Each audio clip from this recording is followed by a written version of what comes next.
प्रणाम.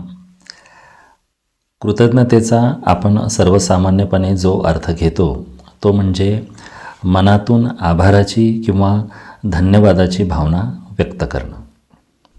आपल्याला एखादी गोष्ट आवडली, उपयोगी वाटली किंवा एखादी गोष्ट आपल्या अपेक्षेप्रमाणे घडली की कृतज्ञता आपल्याला आपल्या हृदयात जाणवते आणि आपण ती व्यक्तही करतो.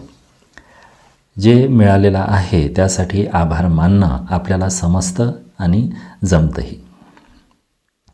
पण आपलं जीवन हे फक्त मिळालेल्या गोष्टींपुरतंच मर्यादित नाही, तर न मिळालेल्या गोष्टीसुद्धा आपल्या जीवनाचाच भाग आहेत.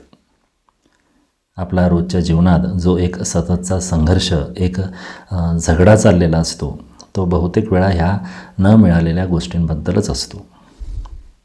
एखादी अपेक्षा पूर्ण न होणं, एखाद्याचं वागणं न पटणं, स्वतःमध्ये दिसणारी एखादी कमतरता किंवा मग आपल्या जीवनाने घेतलेलं एक वेगळंच अनपेक्षित वळण, हे सगळं आपल्यापैकी प्रत्येकाच्या जीवनात येतं. म्हणून हा विषय वैयक्तिक नाही, सार्वत्रिक आहे. अशा मनाविरुद्ध गोष्टी जेव्हा येतात तेव्हा आपल्याला कृतज्ञता ठेवणं थोडं कठीण जातं आणि आपल्या आत एक अस्वस्थता सुरू होते. मनासारखी न झालेली गोष्ट किंवा परिस्थिती आपण स्वीकारू शकत नाही आणि स्वाभाविकपणे आपलं मन त्याचा विरोध करतं. हे असं का झालं, असं व्हायला नको होतं, अशा प्रकारचा एक मानसिक विरोध, एक मानसिक नकार आपल्या मनात निर्माण होतो आणि आपण वास्तविकतेशी भांडत राहतो. तर या ठिकाणी एक महत्त्वाची गोष्ट आपण लक्षात घ्यायला हवी की मनासारखं न झाल्यामुळे आपल्या आत जी अस्वस्थता निर्माण होते ती बाहेरच्या गोष्टींमुळे किंवा परिस्थितीमुळे होत नाही, तर ती आपल्या आतल्या नकारामुळे, आपल्या आतल्या विरोधामुळे निर्माण होते.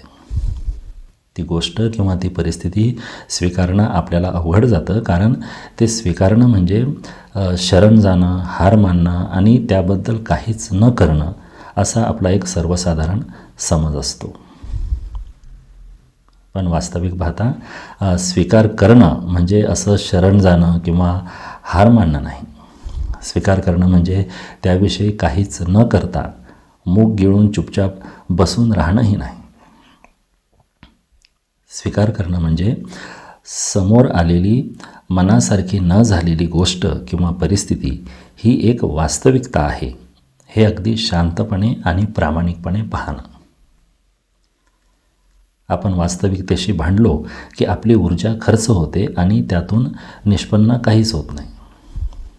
पण जेव्हा आपण वास्तविकता स्वीकारतो तेव्हा आपल्या आतला विरोध थांबतो आणि तीच ऊर्जा आपल्या आत स्थिर होते. परिणामी आपलं मनही थोडं स्थिर होतं आणि या स्थिरतेतूनच आपल्या कृतीला योग्य वळण मिळतं. म्हणजे आता काय करायचं आहे हे अधिक स्पष्ट होतं. आपण स्वीकार करतो याचा अर्थ बाहेरची परिस्थिती बदलण्याची गरज नाकारत नाही.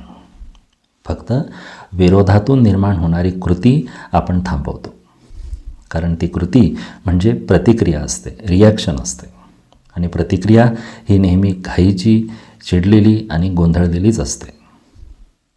पण जेव्हा आपण विरोध न करता स्वीकार करतो तेव्हा स्वीकारातून निर्माण होणारी कृती ही प्रतिसाद असते, रिस्पॉन्स असते. आणि प्रतिसाद हा नेहमी शांत, स्पष्ट आणि आवश्यक तितकाच असतो. म्हणजे नकारातून किंवा विरोधातून केलेली कृती प्रतिक्रिया असते आणि स्वीकारातून केलेली कृती प्रतिसाद असते. म्हणून स्वीकार करणं म्हणजे त्याविषयी काहीच न करणं असं नाही. स्वीकार हा कृतीचा शेवट नाही, तो योग्य कृतीची सुरुवात आहे. आपण वास्तव स्वीकारतो ते त्यात अडकण्यासाठी नाही, तर त्याला शहाणपणाने, समजूतदारपणे प्रतिसाद देण्यासाठी. स्वीकार नसताना बदल केला गेला तर तो बदल जबरदस्तीचा होतो, पण तेच स्वीकार असताना बदल हा अगदी नैसर्गिक होतो. आणि अशा समंजस स्वीकारातूनच एका सखोल अर्थाने आपल्या आत कृतज्ञता जन्माला येते. कृतज्ञता म्हणजे सगळं अगदी परफेक्ट आहे असं मानणंही नाही आणि मला काही फरक पडत नाही असं म्हणणंही नाही. कृतज्ञता म्हणजे अपूर्णतेतही जीवन स्वीकारण्याची तयारी, अपूर्णतेतही जीवनाशी केलेली मैत्री. कृतज्ञता म्हणजे जीवन जसं आहे तसंच थोड्या मोकळ्या मनाने पाहण्याचं धैर्य. म्हणून आपण जेव्हा स्वतःला सुद्धा सततच पूर्णपणे परफेक्ट करण्याचा आग्रह थांबवतो, तेव्हा स्वतःबद्दलही थोडी कृतज्ञता आपल्याला आपल्या आत जाणवायला लागते. स्वीकार म्हणजे भावनांना दाबणं नाही, तर त्यांना पाहण्याची स्वतःला मुभा देणं आहे. स्वीकाराने अकारण वेदना वाढत नाहीत आणि अनावश्यक संघर्ष कमी होतो. म्हणून वास्तविक परिस्थिती जशी आहे तशी शांतपणे आणि प्रामाणिकपणे पाहून आपण जेव्हा तिचा स्वीकार करतो, तेव्हा आपल्या आतला विरोध, आपल्या आतला संघर्ष थांबून आपलं मन थोडं शांत स्थिर होतं आणि त्यातूनच त्या परिस्थितीला योग्य पद्धतीने हाताळण्यासाठी, तिला प्रतिक्रिया न देता योग्य प्रतिसाद देण्यासाठी आपल्याला ऊर्जा आणि प्रेरणा मिळते. कृतज्ञता आणि स्वीकार या म्हणजे एखादी टेक्निक नाहीत किंवा सतत जाणीवपूर्वक करायच्या गोष्टीही नाहीत. तर या गोष्टी म्हणजे आपल्या आतल्या परिपक्वतेचं, आपल्या आतल्या मॅच्युरिटीचं लक्षण आहेत. जिथे स्वीकार असतो तिथे कृतज्ञता शिकवावी लागत नाही. ती न बोलता शांतपणे आपल्या आत आपोआप उमलते. आणि हीच स्वीकारातून निर्माण झालेली कृतज्ञता आपल्याला जीवनाशी अधिक प्रामाणिक, अधिक जागरूक बनवते.